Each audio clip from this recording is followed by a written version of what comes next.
1980-এর দশকে বিজ্ঞানীরা pyramid of geyser রহস্য উদ্ঘাটন করতে অ্যাডভান্স টেকনোলজির সাহায্য নেয় এবং তারা জানতে পারে পিরামিডের মধ্যে একটি গোপন ঘর রয়েছে। তবে ওই ঘরটিতে পৌঁছানোর জন্য কোনো রাস্তা ছিল না। ঘরটির চারপাশ পিরামিডের দেওয়ালে আটকে ছিল। বিজ্ঞানীরা এই রহস্যকে দুনিয়ার সামনে আনার জন্য এমন একটি রোবট ক্যামেরা তৈরি করে যে ওই ছোট্ট গর্তের মধ্যে দিয়ে যেতে পারে এবং ভেতরের রহস্য সবাইকে দেখাতে পারে। 1993 সালে ওই রোবট ক্যামেরাটিকে এই গর্তের মধ্যে প্রবেশ করানো হয়, কিন্তু 200 মিটার যেতে না যেতেই রোবটটিকে থেমে যেতে হয়, কেননা সামনের রাস্তা বন্ধ ছিল। ক্যামেরার মাধ্যমে বিজ্ঞানীরা দেখতে পায় সামনে দুটি পাথরের স্ল্যাব রয়েছে এবং তাতে দুটি তামার হ্যান্ডেল লাগানো রয়েছে।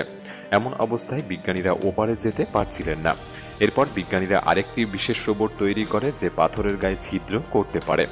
রোবটটিকে এই ছোট্ট সুড়ঙ্গে পাঠানো হয় এবং ওই পাথরের স্ল্যাবে একটি ছিদ্র তৈরি করা হয়। এরপর